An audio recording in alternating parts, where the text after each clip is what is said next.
Bienvenue à toutes et à tous, mesdames, messieurs, dans notre Éco Matin, un rendez-vous de chaque matin chez Ecopolis Télévision, bien sûr ensemble avec nos téléspectateurs, ensemble avec nos Eco-Women et Eco-Men. Encore une fois de plus, bienvenue à toutes et à tous et voilà comment notre matinale débute.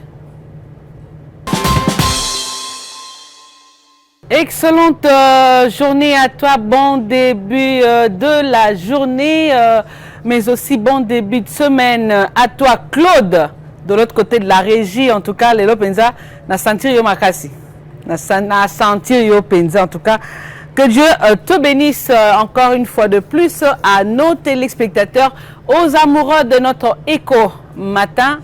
Excellente journée. Bon début de semaine également à vous et voilà comment se présente notre menu de ce matin et notre sujet, en ce qui concerne plutôt notre sujet, il s'agit du transport commun en RDC, le transport commun en RDC entre désordre, fatigue et manque d'alternance. Nanzele sujet Oyo, Nabandeko Oyo Tokozana Bango sur ce plateau.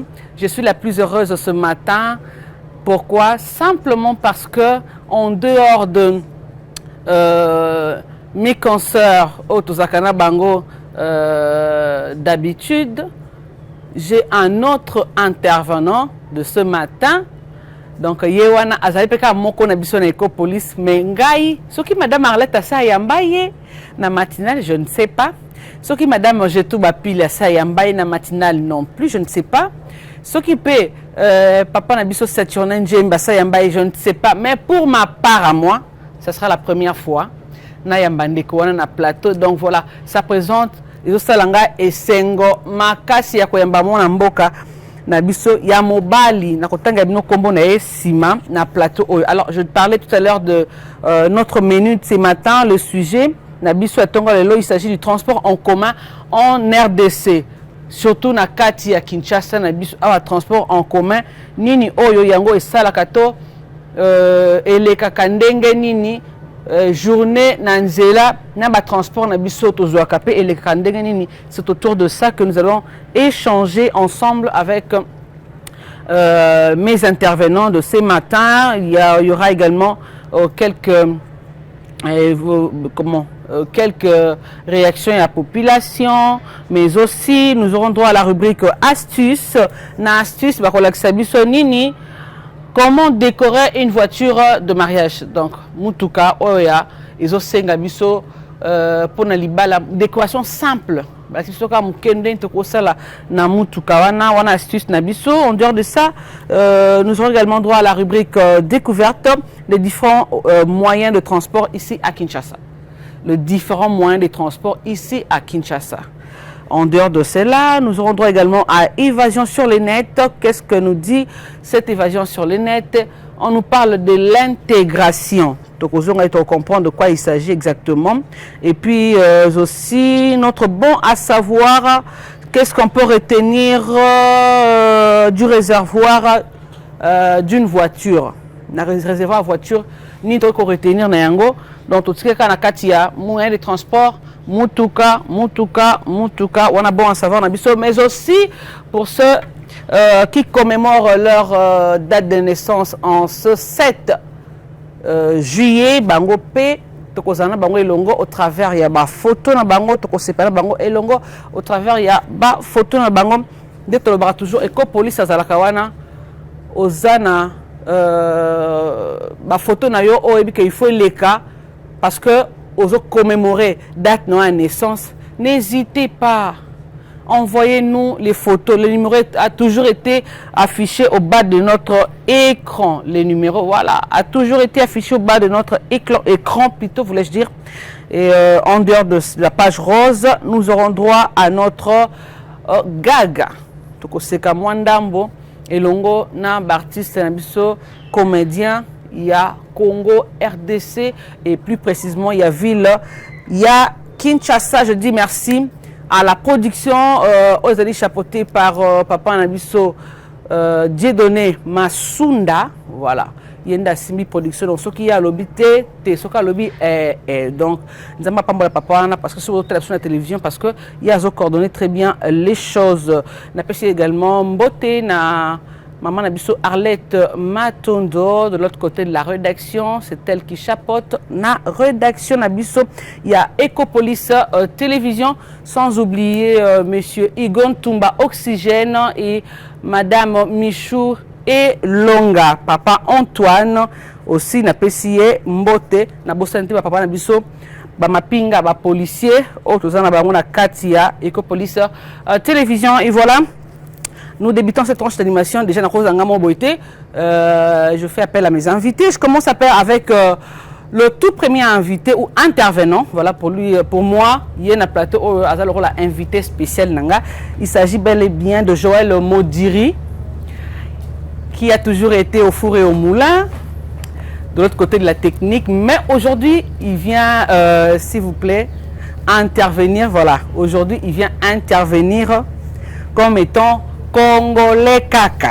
Albi mamanga a na roya quoi moko na kati ya technique Ecopolis te mais nazo ya kaka lokola congolais to peut-être li solo ngo pe ya transport en commun na kati ya Kinshasa na biso. Ah Joël Modiri, bonjour. Bonjour madame. Au changer de casquette. Bon, on reste toujours les euros dans l'ombre, mais aujourd'hui on a fait l'exception de sortir un peu de l'ombre pour parler de la situation de... Bon voilà, il est là, il s'appelle Joël. Donc on est là. Peut-être que vous ça en beauté. Joël, bonne journée à toi. Et Joël, la régie. Et Joël, derrière la caméra. Donc Joël est là. Joël, monsieur Joël Modiri. Voilà, c'est lui. Mais aussi, j'ai tout bapilé. J'ai tout pilé, elle fera également partie de cette équipe d'aujourd'hui. Il n'y a pas un moko oyo, Azwaka, Atambola Mituka, na kati ya villa Kinshasa, to Azamona Kisasa, Ayebi Makambo ya Mituka, Ndenge, et Tambola Kamamba Transport, Ndenge Zalaka. Donc, Yépe Akozana Biso, j'ai tout appelé, s'il vous plaît. Approchez, montez, prenez déjà place. Voilà. Gertrude Bapilé. J'ai tout, mais moi j'aime l'appeler Gertrude parce que c'est comme ça qu'elle s'appelle. Voilà, Gertrude Bapilé, mon conabiso na kati Ecopolis. Voilà. Gertrude Bapilé, bonne journée. Oso respecter l'anga. Vraiment, avec la couleur, hein, la tenue. Bon, avec la elle est trop belle, hein. Ah, comme vous aussi, vous respectez la tenue. Elle est trop belle, voilà. J'ai tout bapilé, ça va? Oui, oui, ça va. Malili. Qu'est-ce que clim OP? Inventaire, hein? Inventaire, hein? Malili est langaté, mais Malili, il y a ma clim. Quand il fait chaud, ceux qui sont en moto, mais ce qu'on libande. Mais est-ce que Katia a Malili qui a ma clim? Ça, inventaire, il y a chaîne Nabino. 4.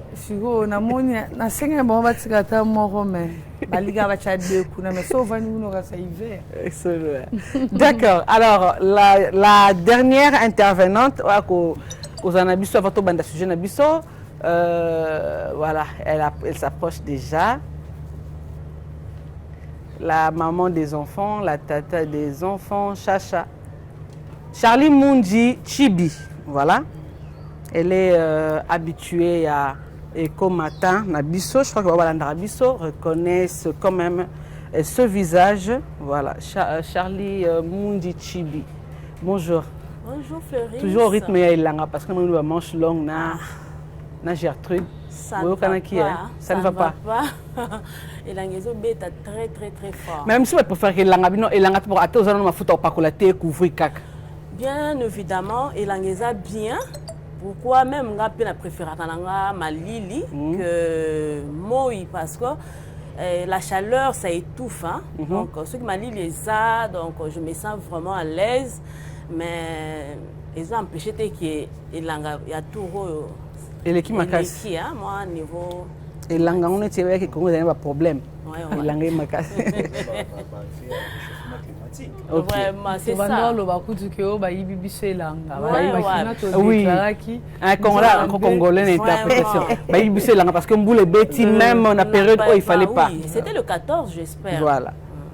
Alors, nous parlons de transport en commun en RDC. Et je commence avec maman, j'ai tout. Yo, oya kaboye na moyeni.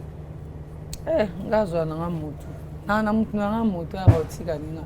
Pona koma na obaye ba taxi. Mais je prends souvent le taxi, ceux qui na mon des fluides.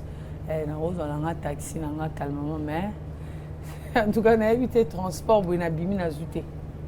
Pour non comment boni. Vraiment moto. Donc j'ai quelqu'un a dit que non telle heure à zuna tinga ya wake. Papa Joël Modiri, yo ya kandengeni. Parce que quand on parle le matin, surtout sur le temps, papa, naza nzela jana koma jana oya kana moyeni. Na ka lokola kinonyo so. OK. Na so transport en commun, na bimi na arrêt, na zeli transport, na weleli pe ce qu'il faut que welela. Na embouteillage pe to kangami et puis si to komia. Dans la bus. Na cannabis. Oya kana 207, oya kana esprit de vie, oya kana. Bon, on a précisé pourquoi parce que nous avons un OK. Vu que ça pas si propre, il m'a idée dans un esprit de vie, mon comme esprit de vie humanité ou bien il y a beaucoup de gens na ré mais 207 vous en a choisi parce qu'il faut gagner le temps avec les embouteillages donc dans un pays où la coutane aussi il y a beaucoup de gens aussi on peut prendre la moto, on peut prendre les taxis donc ça dépend. OK. Charlie Mundi, oyeboy, oye na moyeni. Un taxi. Un taxi. OK. D'accord. Alors, Joël Modiri, Minyango est dérange quand mingi dans moyen de transport na biso. Ndengo yaka. Qu'est-ce qui te dérange beaucoup plus? Dans moyen de transport na biso problème il y a du bossu ali à prix à transport d'abord. OK. Prix à transport pourquoi? Parce que le budget varie par rapport il y a pas jour. OK. Et puis par rapport il y a pas heure. Il faut que le matin, il n'y a pas beaucoup de gens, tu payes 1000 francs comme d'habitude et d'autres jours de minaré, les transports il faut payer 2000, 3000 francs donc c'est ce qui dérange vraiment. Donc le budget dans le transport mensuel, les à hauteur il y a telle somme, mais arrivé à mi-mois, le budget on a consommé, pourquoi? Parce que ça varie et donc il faut encore rajouter, donc c'est ce qui dérange vraiment par rapport il y a transport. OK. Et deuxièmement, il y a Itaïa Banzela. Ça fait partie de ma solo mais non, ça ne dérange pas. Ils ont influencé difficulté à transport. Donc il y a un mot créé embouteillage, créé tout ce qu'on connaît là dans la ville. OK. Charlie Mundi. Floris. Nini oyo inquiète ka o makasi na o etali ba transport na biso ya en commun à Kinshasa. Bon, en principe ezali ba bon rareté hein. Rareté ya ba taxi. Peut-être ezala mutu mususu akoyi kozala te a mesanité pour na kozwa ba moto. Des fois ils ont évité par rapport à l'état de santé naïe. On a besoin peut-être à comment rapidement sur le lieu, il y a travail, mais c'est compliqué. C'est compliqué au communaré, au coutiqué, taxi exaté. Taxi exaté, par exemple, donc on est arrivé en arrêt, au coutiqué, non, taxi non, il y a direction Tozoaka exaté. Donc on a dû mettre encore du temps alors que il fallait que tout comme vraiment plus rapidement n'allait à Moussala. Donc c'est ce qui inquiète au fait. OK. Alors, Gertrude Bapile, qu'est-ce qui vous inquiète pour la moto?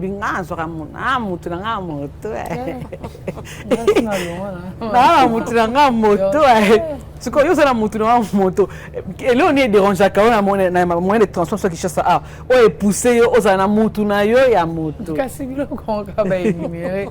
Surtout na ko na ba embouteillage. OK. En tout cas, bon embouteillage ko wumela na arrêt depuis au téléma qui peut-être aucun déplacement. Donc on a zone na ba précaution na ngai. Attention et belé va ça là. OK. Ça appelle que non. Attends la moto on peut déranger. En fait ne ba kangi wana pe embouteillage ezo zalati. OK. Ne écoute na décision on peut gouverner à mais ministère il y a économie na ministère de transport ba peut-être comment on que non des bazwa qui déjà mais tant on peut na gouverner avec une décision na et ça là quand même que va dire la paye ça bien je vais prendre un taxi au football normal. Moi il y a des moments je rentre sur la zone où il est dans un taxi normal.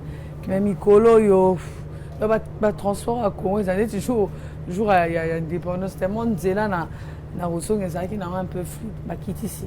Sauf qu'à l'embouteillage, n'a pas taxi, mais n'a pas motard, peu pas matissa. Et on a courant souvent.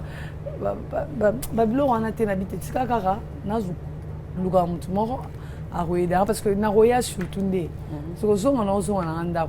Attends na zone na peut-être moins en retard, ils ont un problème. Mais Koya, ça peut-être pour nous comme avant. Mais et après, c'est de l'autre, on a eu notre transport en Afrique, ça. Mais moto pour gâteau les cas. Donc, au niveau, il y a un composant. Donc, ceux qui roulage ka zate, mboka ba na ba. Na ba tu bazar, je les connais. Asimi ba vola mutu nyonso donc ça aura biso ça tout. Donc na so classe te ba longo so ba bongo. Ba we ba na ndenge na bon. Ba hôtel ba chauffeur personnel, hôtel pe papa mko na voula. La veste pe français kitoko. Il est pas côté pe ne lo donc. Non, donc c'est ça. Alors, nous prenons d'abord cet élément. Il y a la population à Mekepe Koloba, na o etali ba situation de transport en commun.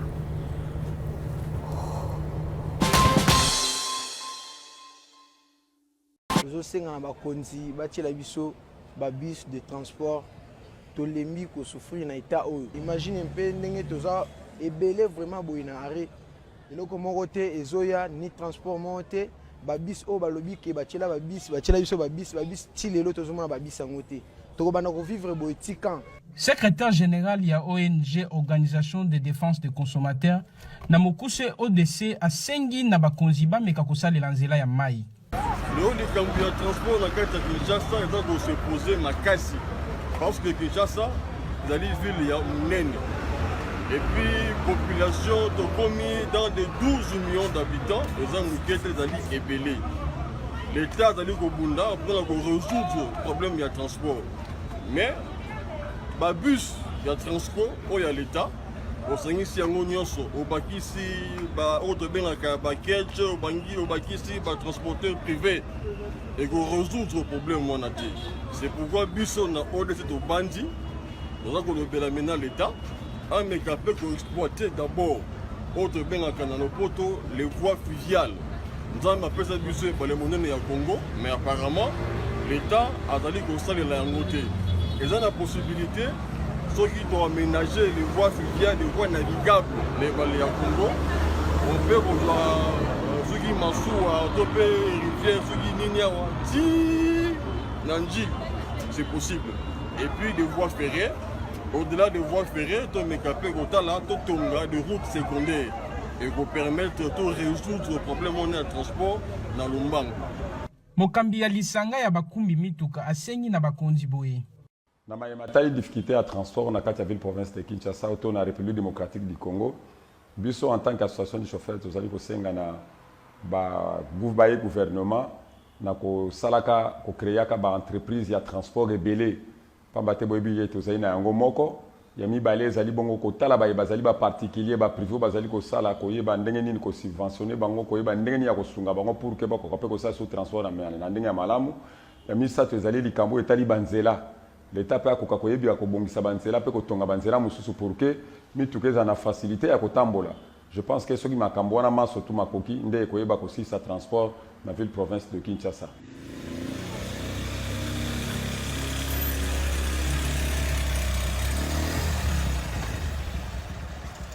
Ba, natukewa?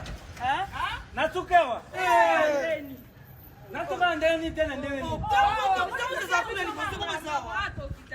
Zangana kuma treministe? Kuma treministe tene. Menzina kuna zaya ubukane. Ebo msheteli biso, yesu biso. Natukewa. Wano kosa de papa, sayo futa. Natukewa sawana. Alba mama ko. Bisi mi fa parce que on se donne 1000 francs. Nana ngwa bimi tikomba mefa. Ngai. Ibani nani? Ibanili. Kama na kidogo. Kama na kidogo. Mutao kitazate. Saba batu. Wusema na buya boye, buya boye. Saba. Saba tu. Yo kitazso abiso ngene tena. Mutao kimaza. Mimi fa to kimela. Ali tu pesa mambo. Mimi fa mimi pesa mambo. Are ezati kuna. Osuki tu combien? Menga mnazo kuta. Akuta na poto wala. Combien? Vous pesa na 2000. Ya nini? Posa mbanga yo.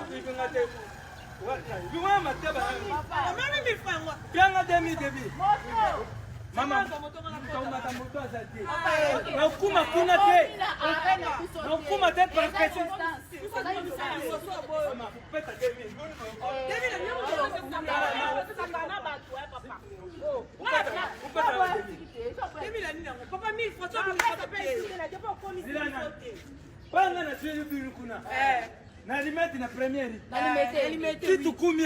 il est qui n'a que tout katikati.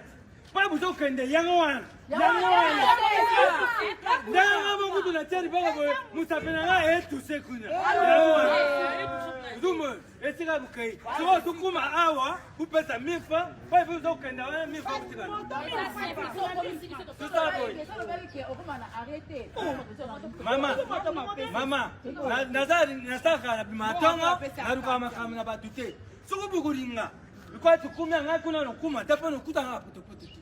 Alors, vous faites ça, 1800, 200 boutiques, beaucoup moins. Papa, la mort de ça. Bon, namkusi. Pourquoi tu as eu kate? Na bumanga ngunga.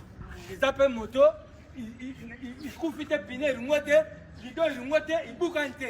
Na undima, buzunga na zong tabinu pas.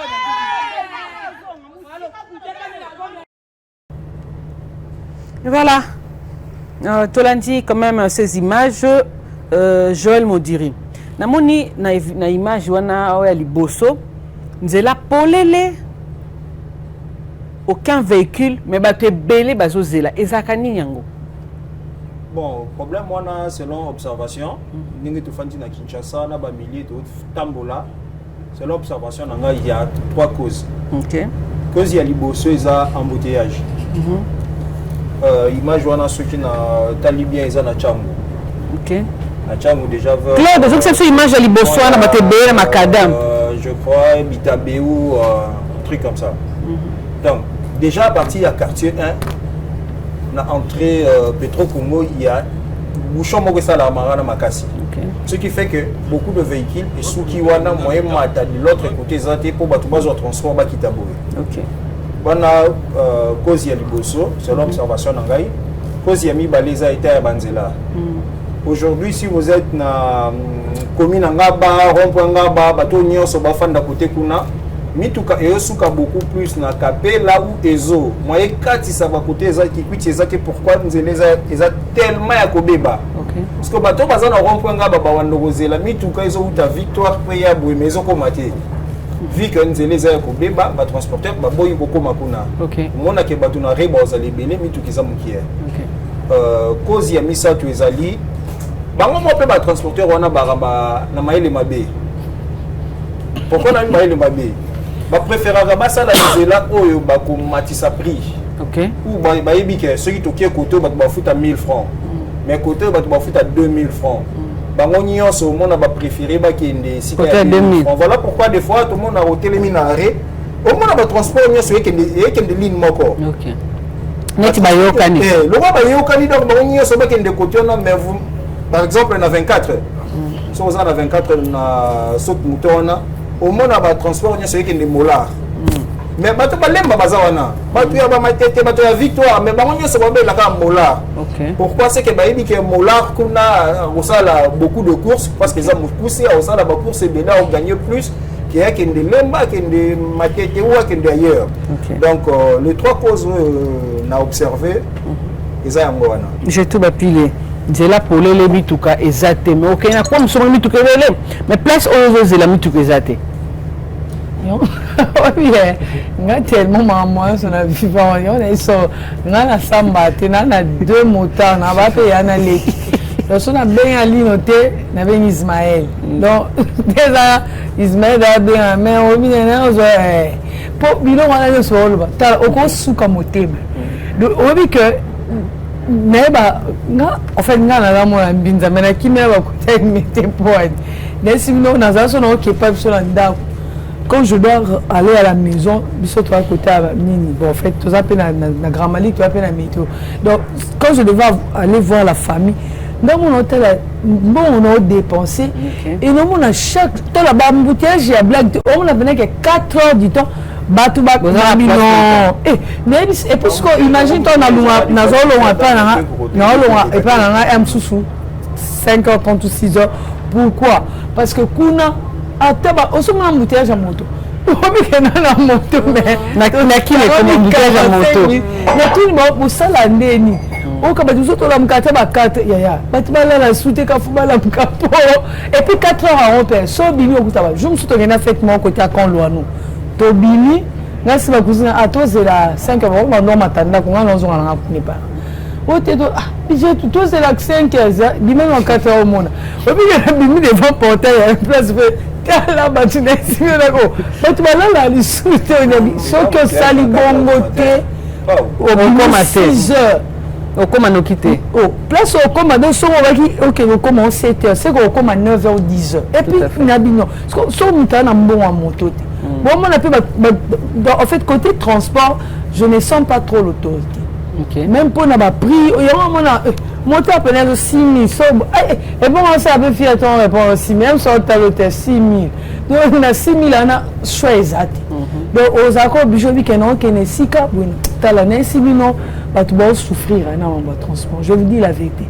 Dans mon abandon, tu vas tu as mon au moins, open up, ça va outil musique, mon azanga, le quoi, na prendre autant de fenêtre, on a n'engue batu, autant de la makobi, oh, tiba comme awa.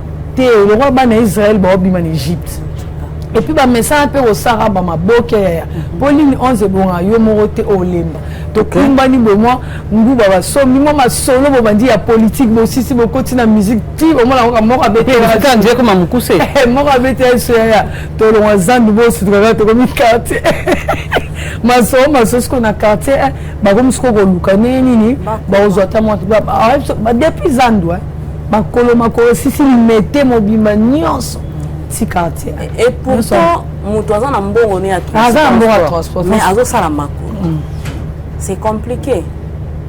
Alors selon vous pourquoi y a-t-il autant il y a tout le monde na kadam des ans tout le monde a des ordres makasi koto mituka zana wote koto mamsu mituka eboko ya esuki kuna na ba mituka obisto yebi que l'état tshela biso na nzela. Mais romona bateme bazozelango parce que je crois ali boso te ko ba batila biso mituka mais to on le cas personnel ba promettre biso mituka voilà mituka ngoti siko pe et comité donc c'est des ordres ba promettre mituka o l'état ko ya peut dire ba transco et tout mais ça l'aura déjà Monsieur Zara déjà, mais c'est pas la transport Zali. En fait,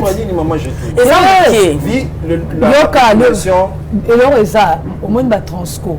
Déjà bah que tout ça, tout le monde ça transco. Si biso comme tout ça qui made in combo bah, biso moto ko rétapé. Un jour j'ai posé question na muta. Pour na mata. En fait na mata, un jour na kuta na transco. Moi ni kali ba jour mo ba bimité. La bien ils ont que victoire. Vide à télémi na zana pouvoir na jeu.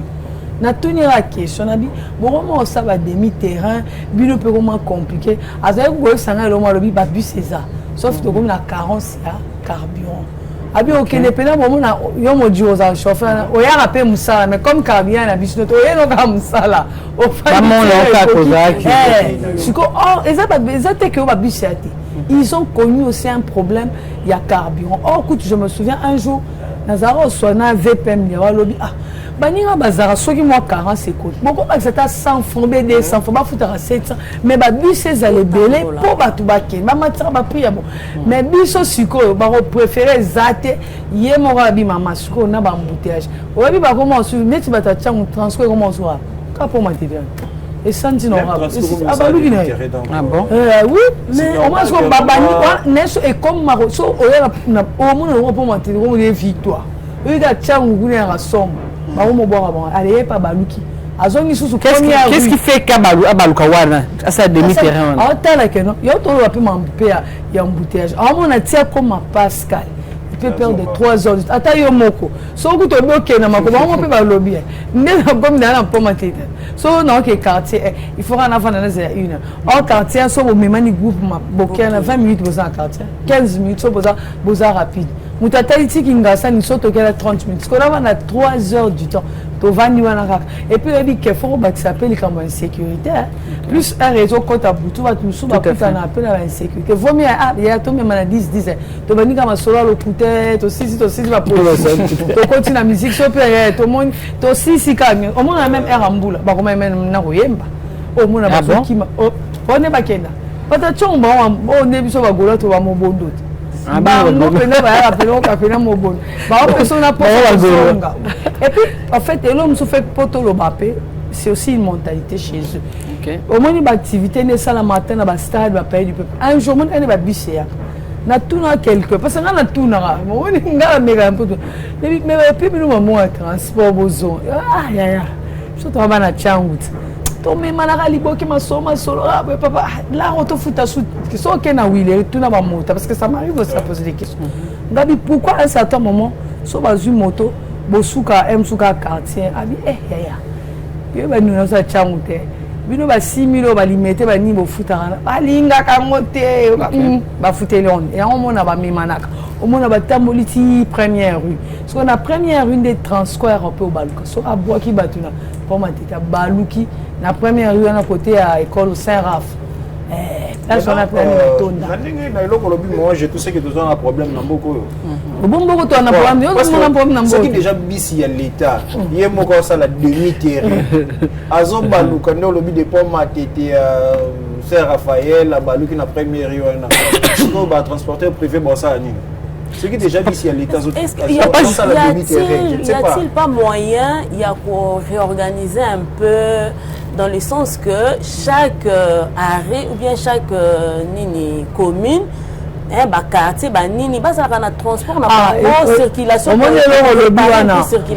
aussi un jour j'ai pensé j'ai dit au lieu de battre place ils appellent polele botiki bus place moi ils attendent à Kingasa nguna ba bus là et où t'as qu'à si fort pour et puis l'homme sous ces appels comme mentalité vous savez un jour Nazaki côté église à voici l'homme nabimi j'ai vu une femme enceinte vraiment presque auto somba ba bassine moi mon papa na moni mbule indiliko nganya na zo nga moto naki na tuni maman za taxi transport yani o Kingasa nya suka j'ai dit Kingasa na suka na bambula bo ete o ya ngani una bazemi bo uti ko somba ba bassine tout et tout na tuni na bi mais papa Sine, tu pouvais pas qu'on soit dans un quartier parce que nous va plastiquer comme il partait. Là, on se faisait comme mentalité.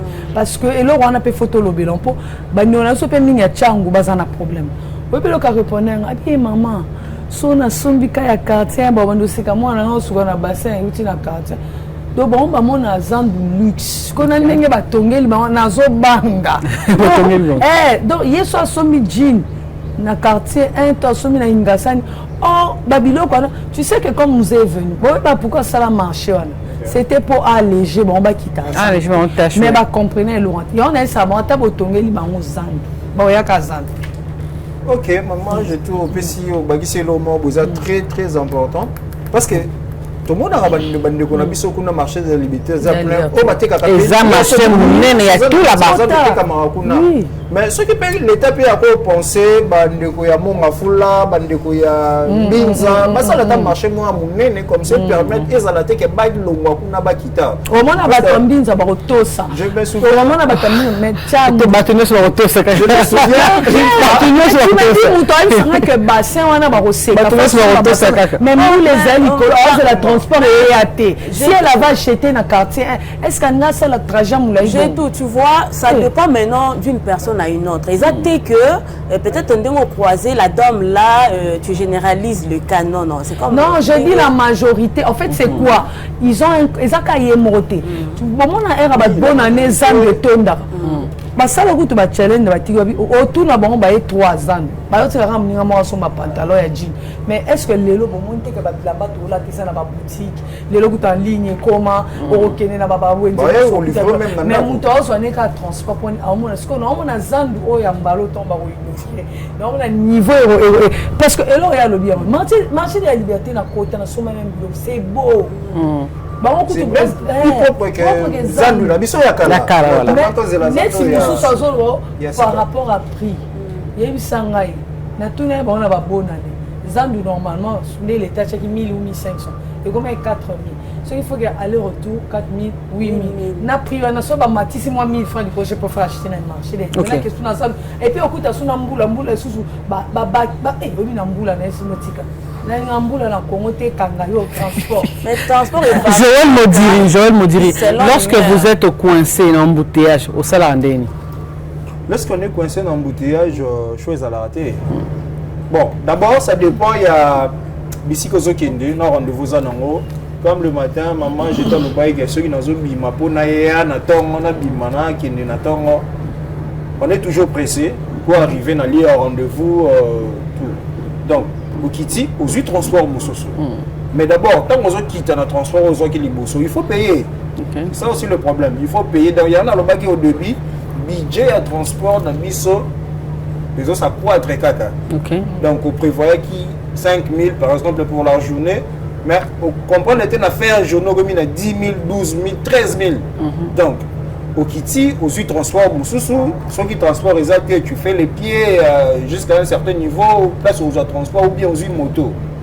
Mais malheureusement, il y a des fois des embouteillages. Et quand il y a une moto? Je me souviens un jour, la collègue Moko Zala qui éprouvait à côté à pompage.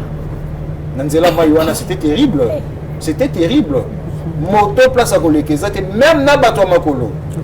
Au Kiti na moto lobi qui na ça quelques mètres à pied et puis de l'autre côté dans cause de transport facilement. Mais au côté nzele kangami na muto makolo nzele ya Kolekeza te.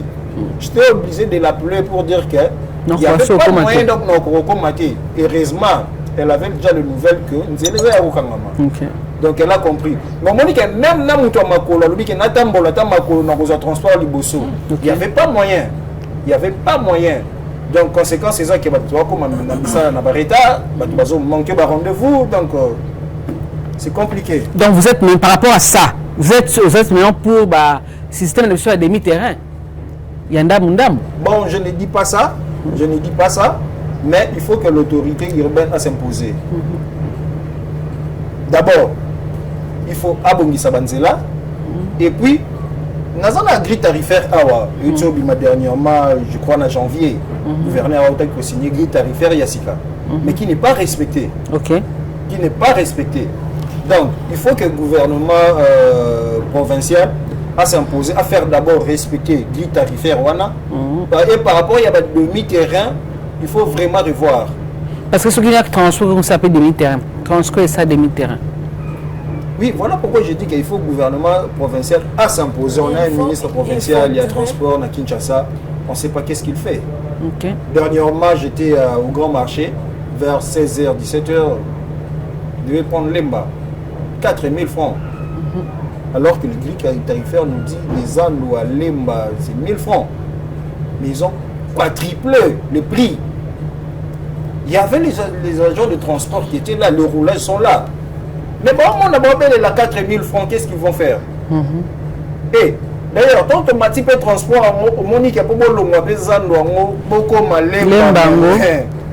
le parcours qu'on a fait, chemin de tournée, pourquoi nous sommes là d'habitude? Ils ont moment j'étais au bagi pour babongisa. Oui, tant que babongisa nzelana, malheureusement pas n'habitué à la tant que babongisa nzelana. Au lieu de prier et revenir à la normale. Et tu quelqu'un est bongo. Donc vous voyez parce que vous êtes dans le grand marché le matin pour quitter grand marché, pour qu'il y ait la destination, c'est à 1000 francs. Et le soir, c'est à 4000, 5000 francs. Tout à fait. À taille peine. C'est grave. Quand tu as peine pour quitter 3000, 3500 avant midi. Monsieur Komikaka 16h, Timata 5000, 4000, 5000, c'est pas coûter la moto, 7000. Donc voilà. Le problème aussi, par rapport à lui. Tu vois, chez par rapport à Bisso pas la Bisso, tout le monde a un transport, ça va par route. Tout le temps dans la classe. D'accord. Transport, c'est bien. Si les lots, on n'a pas payé ni au son monde. Transport à moins cher. C'est le train. Et ceux qui vont regarder le train, une fois le train, ils ont la ville, ça a aidé beaucoup de gens. Dernièrement, même si je regarde Koufaki. Parce que quand on a 500 francs, on a commis vie. On a que ils ont par train, mais bison des arbres, bison sont tous sopa na nzela. Mais ceux qui n'ont pas mon kilim, ceux qui n'ont pas Pourquoi il y a qu'il y a un train, même de la fleuve, on peut au ça la moins la fois passée, on dirait quand même en foutant de bambou et pour qu'il y ait aéroport et l'initiative il fallait qu'on ça la peut-être pompage pour créer le moment peut-être ville on fout même sous 1000 francs la canot tu vas voir que Erosa là quand même que non et moi on est au revenir canalita. Et en plus de cela aussi, j'aimerais rajouter, bon, je reviens au fait sur ce que, marteler un peu sur ce que je venais de dire. Donc, il faut vraiment, l'État a réorganisé un peu ma campagne de transport. Au Moni, même dans Lubumbashi, à Lubumbashi, jamais on comme un arrêt de bus au Télémi. Par contre, au côté de bus, c'est un mais aux là, tant on y est au côté, pourquoi il y a banni que arrêt au bateau au bazouara la destination boy ba oza na golf donc oyebi que non par rapport à quartier na biso tozora transport à tokendaka mais akin est-ce que c'est impossible pour que bakoka un peu ko revoir eloko wana parce que ceux qui organisation on est koti tu trouverais que batu na bakwa na bango bakozala quand même à l'aise parce que de la façon oh makambozo kendele vraiment ça dérange et voilà ça vraiment passe. Prenons notre découverte, nous découvrons quoi le différents moyens de transport ici à Kinshasa.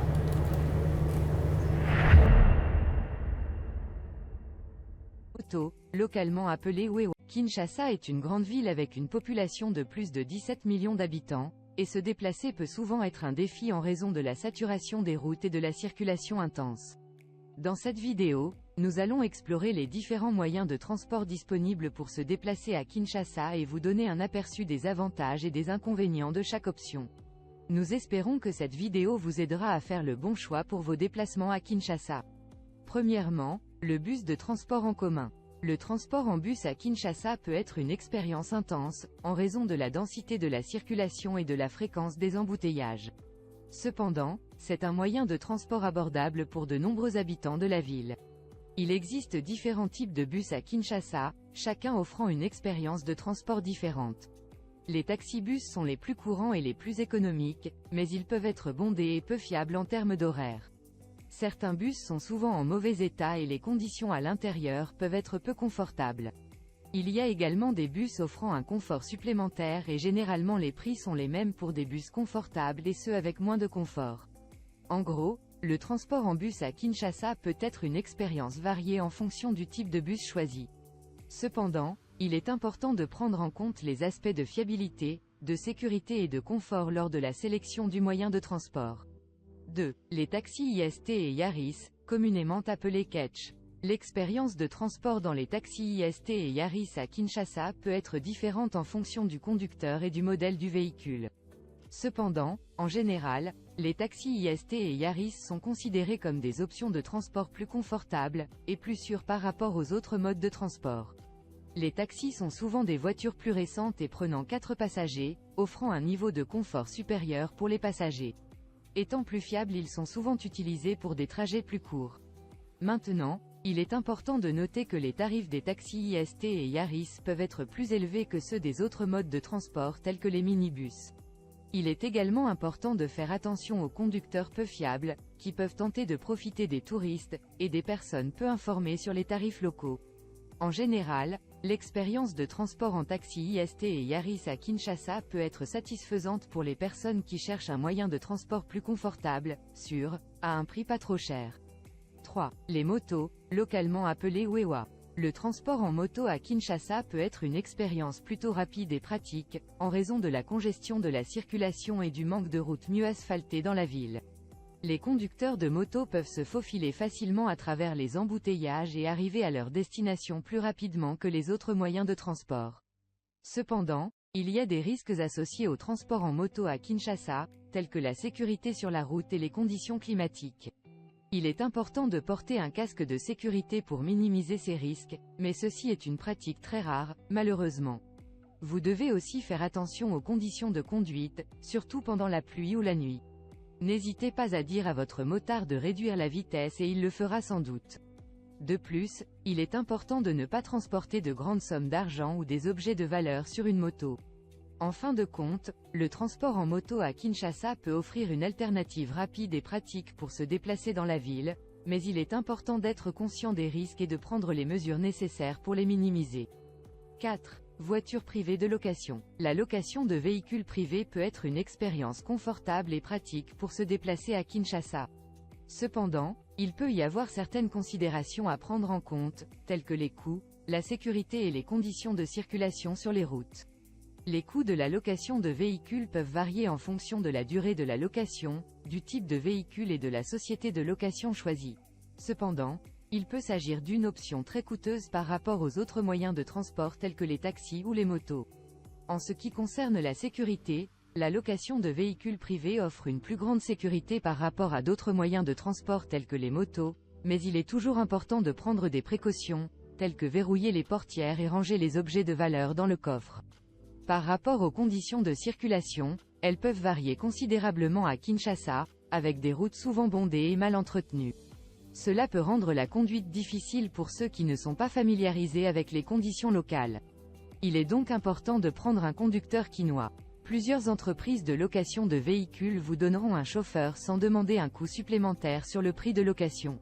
La location de véhicules privés peut être une option confortable et pratique pour se déplacer à Kinshasa, mais il est important de prendre en compte les coûts, la sécurité et les conditions de circulation pour assurer une expérience positive. Avez-vous aimé cette vidéo? Cliquez sur le premier lien dans la description de la vidéo si vous souhaitez soutenir notre initiative. Likez cette vidéo et abonnez-vous pour plus des vidéos intéressantes sur le Congo-Kinshasa.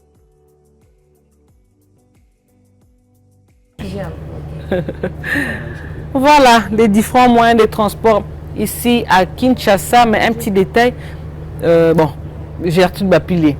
Qu'est-ce que vous comprenez par rapport à cette vidéo? Qu'est-ce que vous avez retenu? Qu'est-ce qu'on peut retenir également dans la compréhension dont il y a découverte? Bon, qu'on retenir était meilleur, on est au Vivara. Transport à taxi, transport à moto, tout et tout. Et on a même parlé aussi il y a catch, surtout pour l'enlèvement, on a eu le bango. Oui, comme un peu au bangi ça, surtout quelque chose avec général Nzela. On m'a dit que 2-3 personnes malfaiteurs, ça le likambo. Il faut ça qui peut sérieux, surtout c'est la francophonie. C'est la francophonie, et après ça va préparatif. Les gens qui sont. Moi je me souviens même notre pasteur, moi avec mis au ça il s'est mis sur na bonde quoi ils allaient na 13e rue. Puis là la sangwa. Kaka wana kati sasa donc les ba mal fait ba ke ko ba mena donc si bino net ngana na flemme na yango mais ce ko ba énumérer ba nini wana nyonso eza na bien mais coût ya transport na Congo ba bima sous na transport juste to non mata 1000 francs kuna zidete imanga na mombo no mombo o ebi que non bon wana et donc et ça donc si vraiment on avait des routes ne peut pas dire aux salima ba route ezaki penda même ba route secondaire to na ba problème obike ba nzeleza ya na ba chauffeur mususu a che bino volontaire bino bufuta 4000 au créer bino ba nzela moma mais ba nzela na nyonso mona que non parce que biso c'est tout en esika mo en sous d'autres cieux on n'est pas seulement obligé de tout mon boulevard pour nous reprendre coquet ville so bo créer ba nzela to okuta na biso na ville mais to za na nzela monter.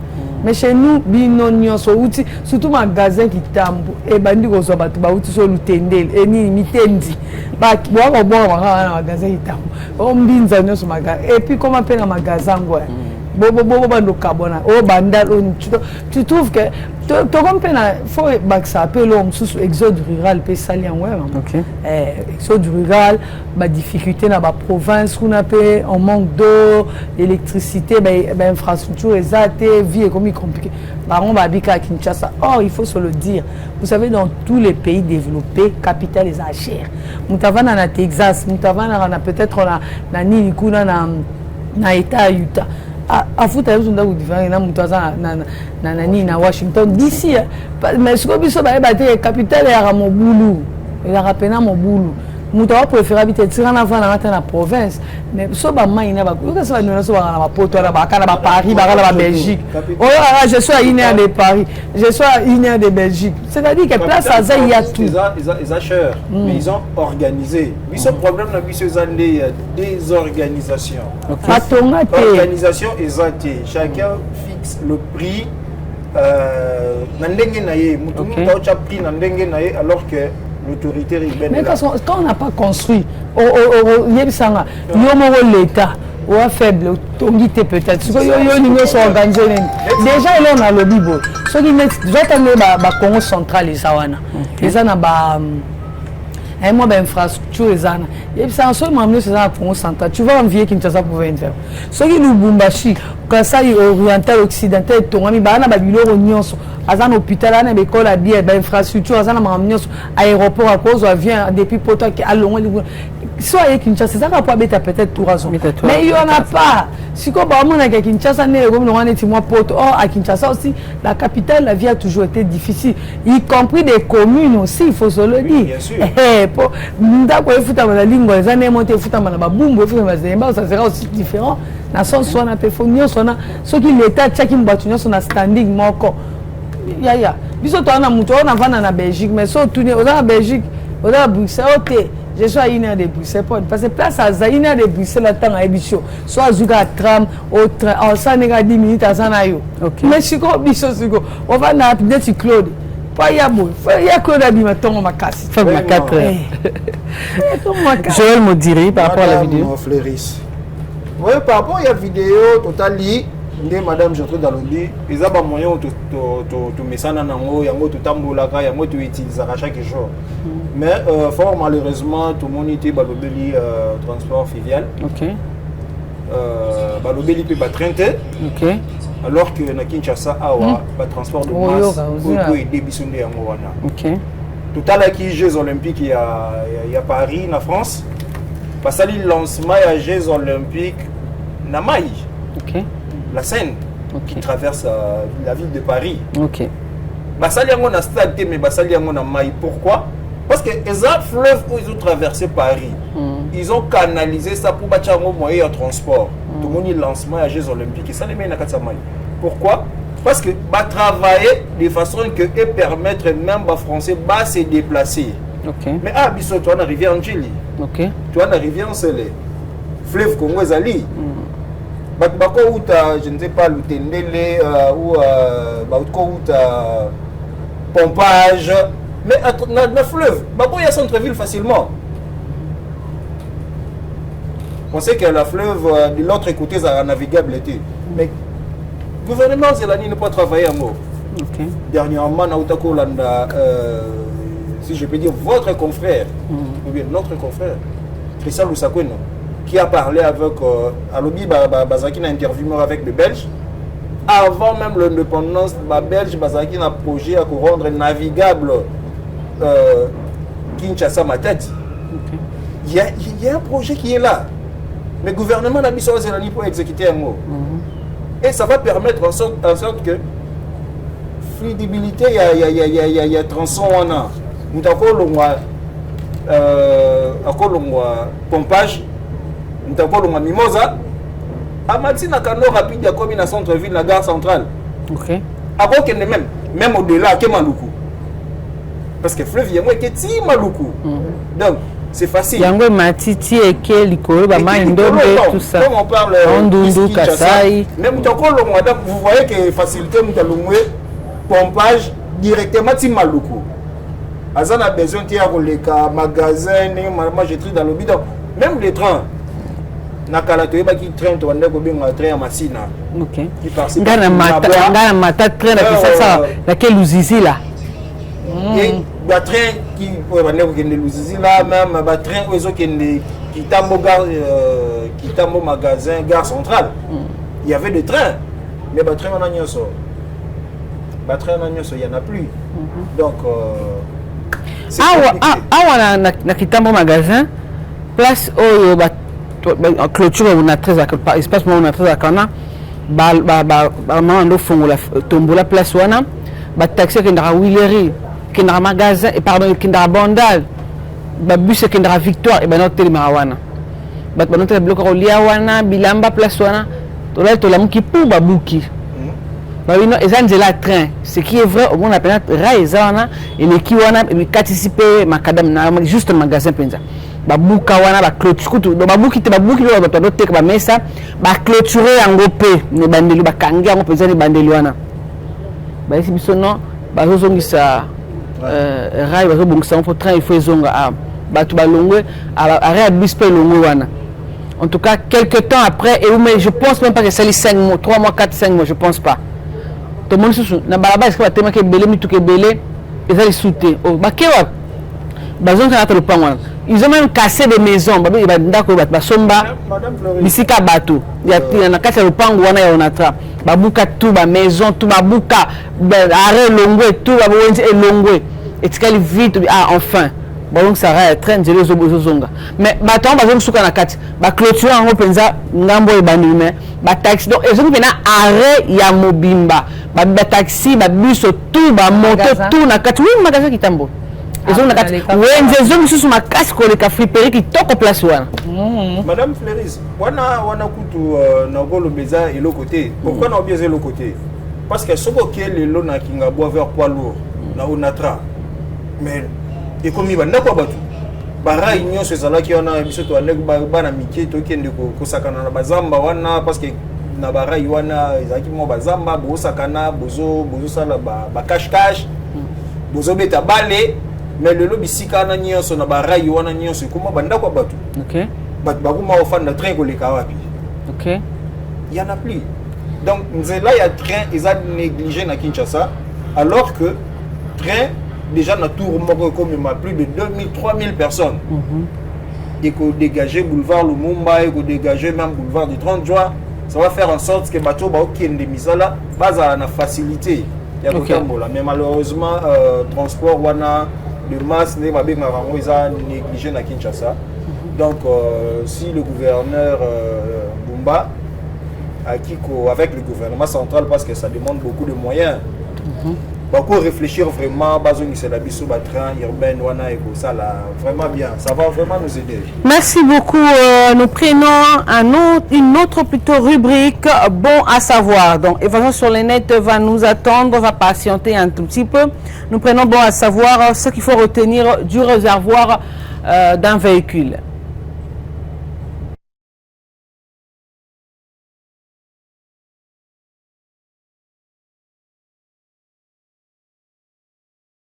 Cinq secrets que peu de conducteurs connaissent, même les plus expérimentés. Premier secret. Regarde ce petit trou, c'est le trou d'évacuation. Si tu le laisses boucher, l'eau de pluie peut s'infiltrer dans le réservoir et causer des pannes. Un petit nettoyage régulier évite bien des soucis. Deuxième secret. Quand tu fais le plein, ne pose jamais le bouchon n'importe où. L'essence est un solvant puissant qui peut attaquer la peinture de ta voiture. La solution? Le placer à l'endroit prévu sur le réservoir. Troisième secret. Tu oublies toujours de quel côté se trouve ton réservoir? Pas de panique. La réponse est juste sous tes yeux. Regarde l'icône du réservoir sur ton tableau de bord. La flèche t'indique la bonne direction. Quatrième secret. Le gonflage des pneus. Ce n'est pas au hasard. Le bon niveau de pression est inscrit au dos du bouchon du réservoir. Suis cette indication pour rouler en toute sécurité. Dernier secret, tu hésites sur le type d'essence à utiliser? Regarde ici, l'information est indiquée directement sur le véhicule. Alors, tu as appris quelque chose? Si oui, reste avec moi, il y a encore 1000 autres astuces à découvrir sur les voitures. Tu vois ce bouchon de réservoir? Tu penses qu'il sert qu'à fermer l'entrée du carburant? Détrompe-toi. Il cache 5 secrets que peu de conducteurs connaissent, même les plus expérimentés. Premier secret. Regarde ce petit trou, c'est le trou d'évacuation. Si tu le laisses boucher, l'eau de pluie peut s'infiltrer dans le réservoir et causer des pannes. Un petit nettoyage régulier évite bien des soucis. Deuxième secret. Quand tu fais le plein, ne pose jamais le bouchon n'importe où. L'essence est un solvant puissant qui peut attaquer la peinture de ta voiture. La solution?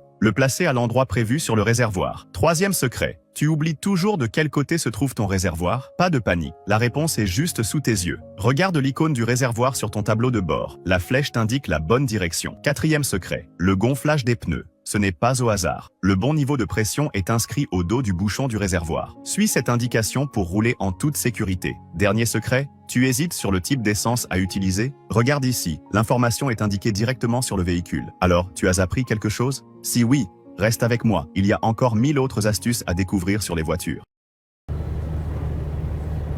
Voilà, grand merci à toi Claude. Je crois que tu as mis tout cas, comprendre tout, retenir ces détails. Oyo tout cas, comprendre, retenir quand même détails oyo.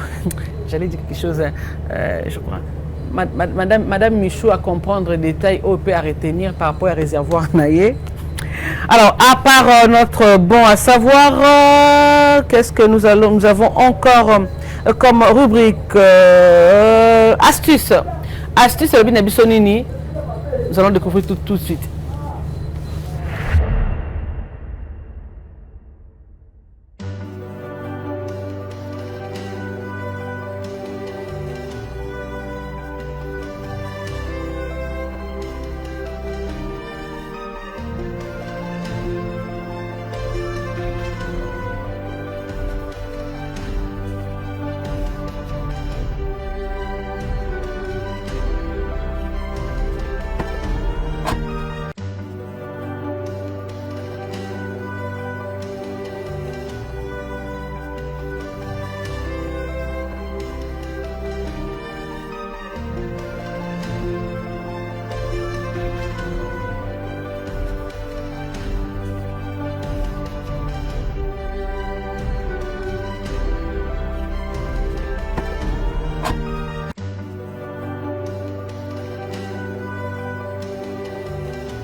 Une décoration très simple. Je ne pense pas que après ceci, j'ai tout bapilé. Lorsqu'il y aura une autre fête dans la famille, il y a mariage.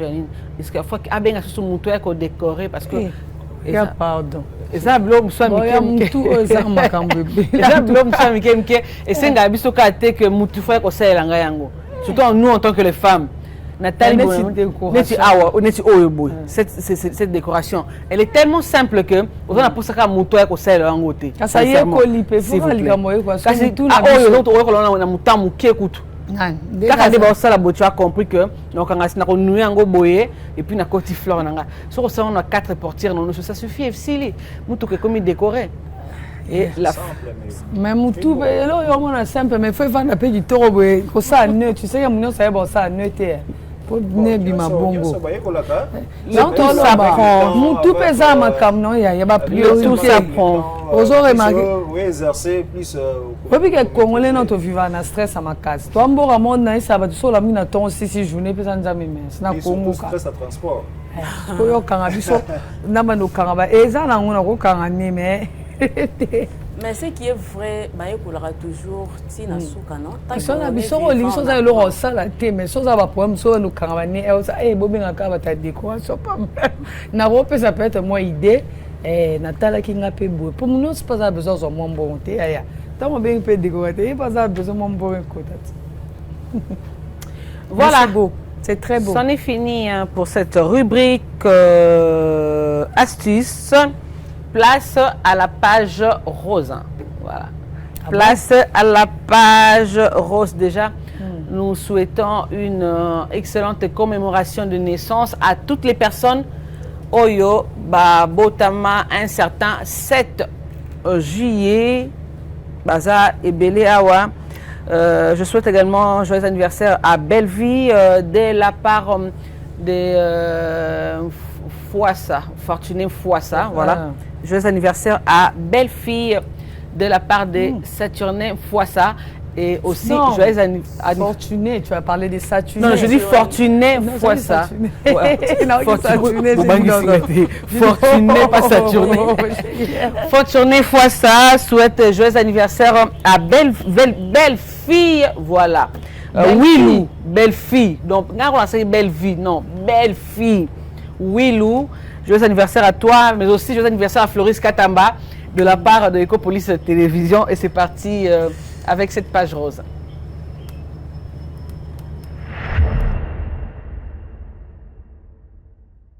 Happy birthday.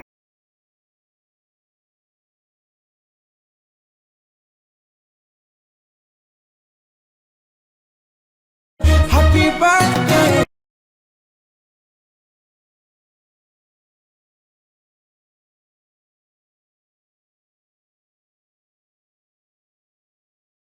Voilà, joyeux anniversaire À belle-fille Willou, voilà.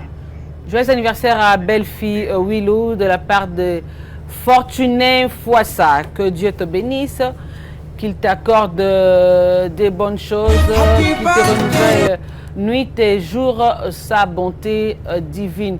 Frère Patrice Alobaka, Koula Kolamuka, Isali. Je vois Olivia Mayumba donc. Voilà. Et Fleuris aussi, on doit chanter aussi pour elle. Voilà. Olivia Mayambu, joyeux anniversaire également à toi. Que Dieu te bénisse, qu'il te protège, qu'il te renouvelle encore et encore sa bonté dans ta vie ici sur cette terre. Voilà. De la part de Olivia. Olivia, je crois, elle, c'est de la part de Welcome, si je ne m'abuse pas. Voilà. Déjà, Olivia, je crois, elle a commémoré sa naissance le 5 passé. Mais bon, nous avons quand même rattrapé. Il fallait quand même rattraper parce qu'on n'avait pas de choix. Aïla Kibiso, message n'arrêtard. Alors, elle, c'est Fleuris Katamba. Elle commémore également sa naissance le 7. On est en direct quand même. On est en direct Joyeux anniversaire, joyeux anniversaire, Fleuris Katamba, Boto Kashini. Happy birthday, Motama est là. En qui on dit quoi? Mbutukulu ya mbote, Mbutukulu ya mbote, Mbutukulu ya mbote, Fleuris Katamba, Boto Kashini, Mbutukulu ya mbote. Voilà, là c'était la page rose. Ah, Nazila Penanzimba Pani Happy Birthday. J'attendais ça, Claude. Ah, tu vas danser vers la fin, non? Claude, j'attendais cette chanson-là, Happy Birthday. Qu'est-ce qui se passe? Claude, combattre l'anniversaire en Botama. Claude, commémorer l'anniversaire Boye, vraiment. Moi, je me dis, ça va bien. Happy Birthday to you. Happy Birthday to you. Happy birthday to you. Joyeux anniversaire. Joyeux anniversaire. Joyeux anniversaire, Katamba. Joyeux anniversaire. Voilà. La canne peut-être que non, je te fais une surprise.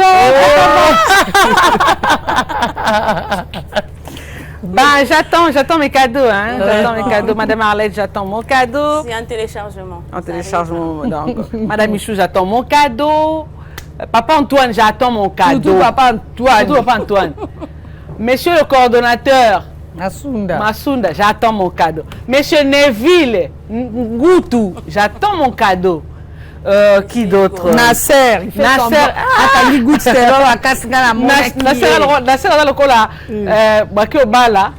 Donc, il faut contribuer, mais à longo à se ranger en gambo pour n'a pas ça te donc Azak capable à longo les police qui ma famille n'a pas passé là ça moi qui j'attends une surprise avec j'ai tout pilé avec Mundi et Modiri. Qu'est-ce qui se passe encore? On reçoit cadeau, donc j'attends mes cadeaux. Alors, c'en est fini pour cette rubrique. Oh là là, ils ont Fleuris Katamba est là. Ok. Happy birthday to you. Happy birthday to you. Happy birthday to you. Happy birthday to you.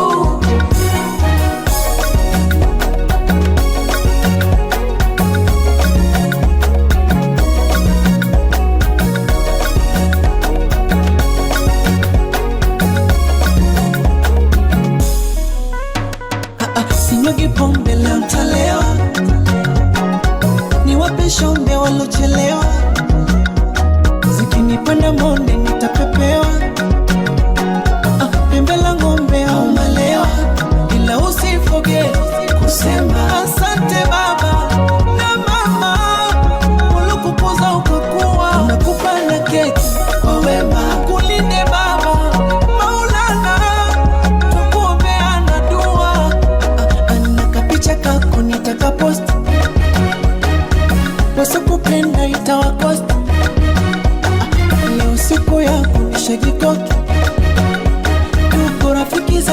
tunasema happy birthday, happy birthday, birthday to you, happy birthday to you, happy birthday to you, happy birthday to you.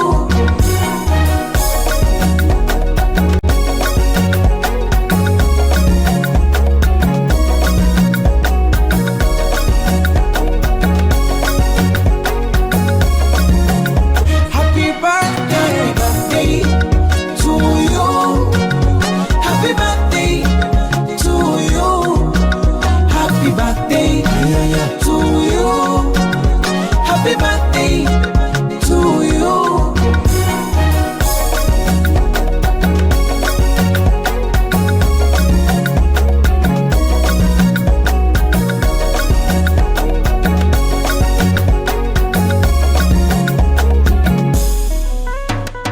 Sinyugi pombe leo ntalewa,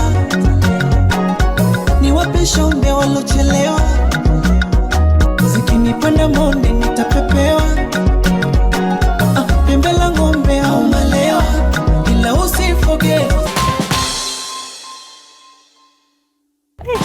Voilà, joyeux anniversaire à Olivia Mayambu. Voilà, c'est notre belle-sœur, donc l'épouse de notre frère Welcome. Olivia Mayambu, que Dieu te bénisse. Batela biso frère na biso kande. Moka neto sola kawana. Monika ndongo salara, toke no bongo. Pas de changement, ou de virage, non. Toke no ndenge voilà. Olivia Mayambu, joyeux anniversaire à toi. Ndeka to la kanara yo. Donc toke no bongo tie serait au souka. Pas de changement.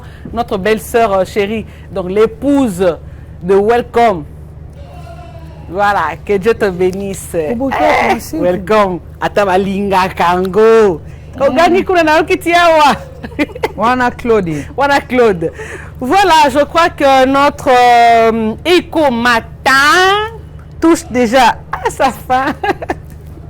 Alors, Joël Modiri, par rapport à notre situation de transport, comme il y a Souka, je sais que c'est un sujet.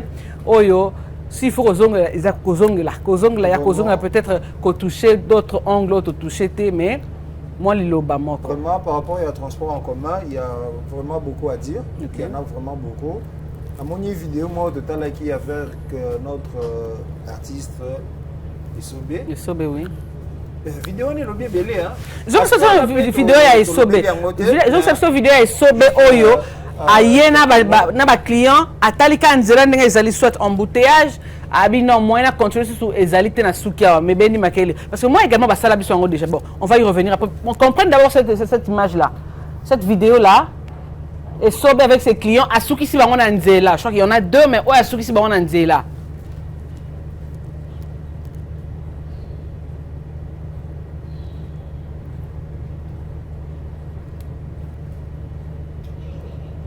Bon, par rapport à cette vidéo, déjà, ils ont ce qui ça, mais au moins, ce sont des réalités que nous vivons à Kinshasa. Ce sont des réalités que nous vivons à Kinshasa, bon, mati transport. Chauffeur a commis si bien la destination. Alors, il peut l'autre côté. Alors, il peut tenir dans Soukia. Et surtout, oh, là, tu net, tu as mal fleuri, ça va discuter ma classe. Et surtout, quand je vivais du côté, là-bas, c'était compliqué. Vous prenez le transport, beaucoup mis rond-point à battre, beaucoup mis un triangle, chauffeur a mon embouteillage, ou bien. À Souki Newana, l'objet qui a dans Soukia, ma commis si bien la destination, entre-temps, ils ont exigé binobo foutailler. Non seulement il faut un prix à transport normal, mais à Matisse même n'a pris. Ok. Entre-temps, à Commissie Bilonanzelati. Ce sont des situations. La destination, pardon. Ce sont des situations que tous vivent à Kinshasa. Donc, pour dire dans le domaine du transport, comme j'avais dit, c'est à l'autorité urbaine de prendre vraiment au bras le corps cette situation, à s'imposer par rapport il y a un prix à fixer. Et l'applicabilité sur le terrain. Donc c'est ce que je vais demander à l'autorité urbaine de faire à l'année vraiment le prix à transport parce que tout le monde a qu'à bager entre soi sur le terrain, ils sont là pour contrôler les documents, le permis et tout et ainsi de suite. La moto. Pour contrôler ceux qui chauffeur va appliquer la tarif il y a transport en commun donc vraiment autorité urbaine à son abisso côté wana ah les gens biso quand même tout battre la disons ça biso vraiment moi moi, je vais tenir à dire ceci. Et la responsabilité à l'État congolais. Okay.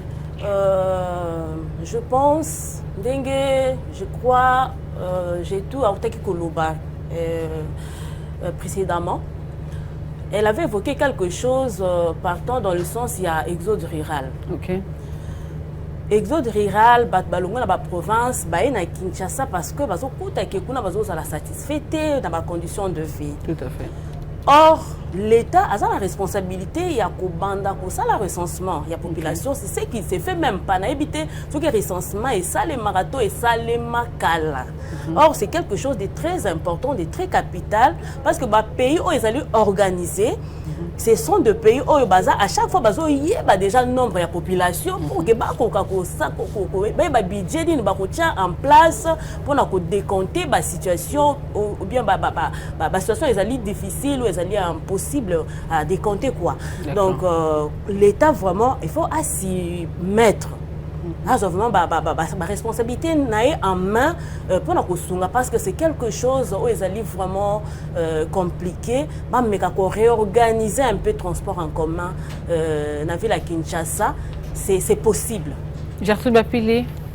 Bon, on a vu que Mamdo c'est ça qui évoqué l'émission, mais il y a au moins avant la 6. C'est ça que nous ministre Morotaya na transport à convaincre et ça national et ça n'engage que Gertrude Bapile. En tout cas, mais je sais que toi on va la émission va na cité parce que tout le monde a ceux qui sont contrôle on a moins de contrôle et puis il y a un contrôle quand on a tracassé. Mais que le ministre il y a un plan alors pour le transport va travailler peut-être parce que le ministère il faut travailler en connivence le ministère infrastructure tout et tout parce que nous il faut pas vendre que sigamo mais pena il y a attendre la maille auto attaque ou faciliter banzela train parce que quand on parle de transport on a dit Congo là il bara balabala il route asphaltée. Or, ils ont la bâtiment na bamiki musuzo ok azwane ga train avant na 20 ans na mboka na zo train sora bimi na mutu ka seke wale la jour ake musate ake maramso mais biso to biga to tout en arabe biso so kutana boulevard to sopani to kangami 4 surtout bandeko o bazaka kota ba monga fula ba surtout commune kota ngalema donc ba tout bazo souffrir na ba 3 heures même sur la moto to kanisa ki moto ko palier. Or, moto li sous pe et remema li sous embouteillage parce que ce moto est kangami na sibino que c'est mi tuka bola liwala donc to senga pena na mokonza mboka na gouvernement union na so to so pena ba ministre o ya transport na ba ministre infrastructure ya malonga ya solo pena avant ya na plan que ba sala boé pona to longa pena pas parce que to tira parmi ba pays autowela no ba transport tati veste ma ki mana transport. Merci beaucoup Gertrude Bapile, mais aussi prompt rétablissement à notre frère et confrère Saturnin Njembe. Que Dieu te bénisse, qu'il te protège, ndeka protéger moi quand on sur la protection avec ces dieux là. Voilà. Je bénis Jésus parce que abattelio mabe koya mais Jésus a l'acception que Azara toujours ses anges. La Bible le banim. L'ange de l'Éternel campe autour de ceux qui le craignent. Donc autour de ceux qui craignent Dieu. Et Nzamba Kisiango na Saturnin Njembe, je crois que Nzamba Rosunga Kalamingite, Tromona et puis Kitchmoni Oben Rangwende na Ozongerango. Antenne. Alors, c'en est fini pour ce numéro d'Écho Matin. Mesdames, Messieurs, merci de votre attention soutenue. Je vous retrouve alors très prochainement.